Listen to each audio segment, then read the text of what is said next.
Hey gamers, I am the Bad Luck Gamer, and today I wanted to talk about story-based or story-driven RPGs versus gameplay-driven RPGs.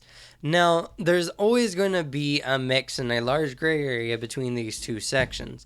Today I'm going to be talking about two types of series in particular. One very story-driven, the White Wolf series of books, World of Darkness, those kind of books, which are very story-driven versus the Pathfinder and D&DS games, which are very gameplay driven.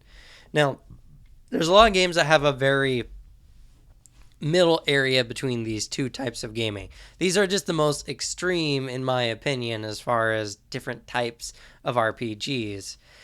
And they each gives something that the other doesn't, and each plays to a different type of players than the other.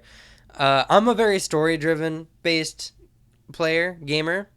I like story. I like creating stories for games and players and stuff like that because that's what's more interesting and that's what's more exciting, in my opinion, is seeing your character do something awesome. But I'm also very logical and very, what's it called, methodical. I love rules that make gameplay straightforward. I hate very ambiguous kind of gameplay aspects. Scion was very ambiguous with a lot of their gameplay aspects just because of how ridiculously strong your characters could get and automatic successes and stuff like that. It's really, really weird, and it takes the feeling of the game out of your hands. But I love story based gaming, and I love things that can make your character feel interesting and unique. When you get very gameplay driven like D&D Pathfinder, it's hard to make your character feel unique because it's just a build of a certain type of character. It's not your character and his uniqueness, you're just doing a particular build of a character, and if you try to go outside of that, some of the more hardcore players will kind of chastise you. This doesn't happen to me, but I imagine it does because there's certain builds that work really well in those types of games, and if you do something outside of that, you're hurting your character as far as stats are concerned. And like I said, there's a lot of games that do gray areas, but the gray area games, some of their problems is that they try to be in the middle so much that it kind of takes away the greater aspects of both. For instance, there's some games that really want to have a very kind of interesting combat system and gaming rules, but they give you a smaller pool of abilities, but they make it more interesting to use those abilities.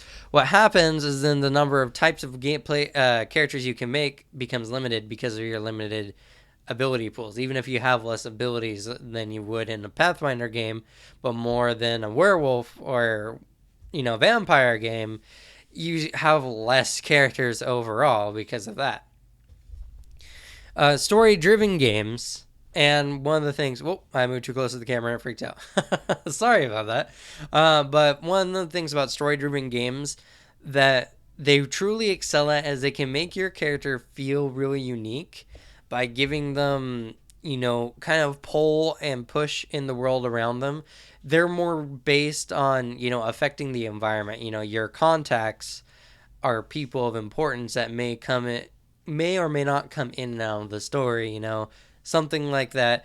They really emphasize that. I know that Pathfinder stuff has that kind of aspect too, but it's not as emphasized as it is in the World of Darkness books. There's also a lot of different things, and story-driven games, one of the things they tend to do more is they tend to make the players weaker so that the story is more tense and interesting and it doesn't have to be so combat driven. Now, I'm not super combat savvy myself. I don't like having a ton of combat because combat gets really chunky and slow and it can really drain a group after doing combat for so long. But I do love combat. I really do like feeling I do well in combat. That's why a lot of the games I've been developing, especially, I've tried to make combat as fast paced and reactive as possible so that players are involved in the game.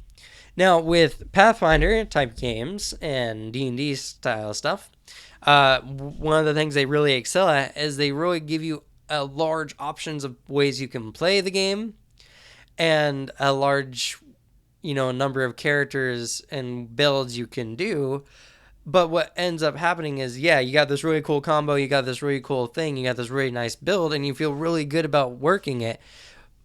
But when it comes to your character and your character aspects, your character just becomes another rogue. Get the rogue to do this. Get the warrior to bash it down. Get the, whatever, whatever, whatever.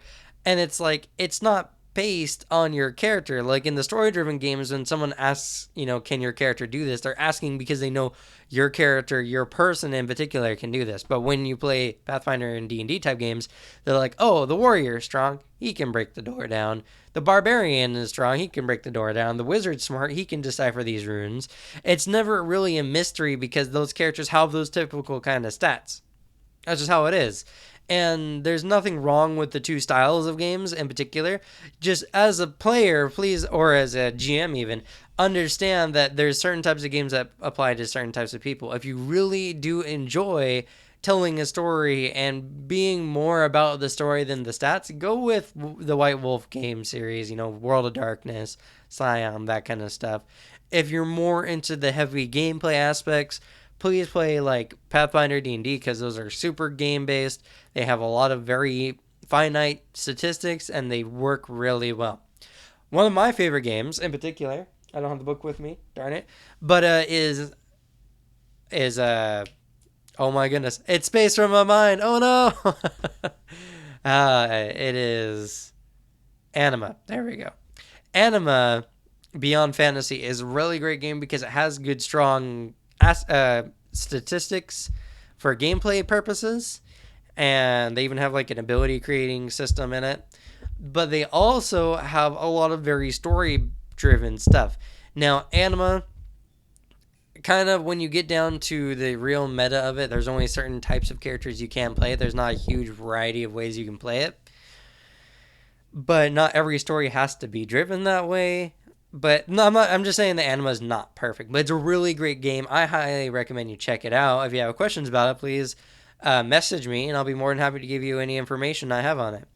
All right, gamers. Ciao for now. I hope this was very insightful for you on the different types of RPGs and where different types of people are coming from. If you're very story driven, now hopefully you know how D&D players think about it. If you're a D&D player, now you know how more White Wolf players play of it. Excuse me. Good luck with whatever game you decide to play with. If you decide to make your own interesting one, I would love to hear about it. Please leave any messages in the comments below on games you like, games you feel are a good gray area that takes the best sides of both. I'd really love to hear about them. And I'll see you guys in the next episode. Good luck gaming.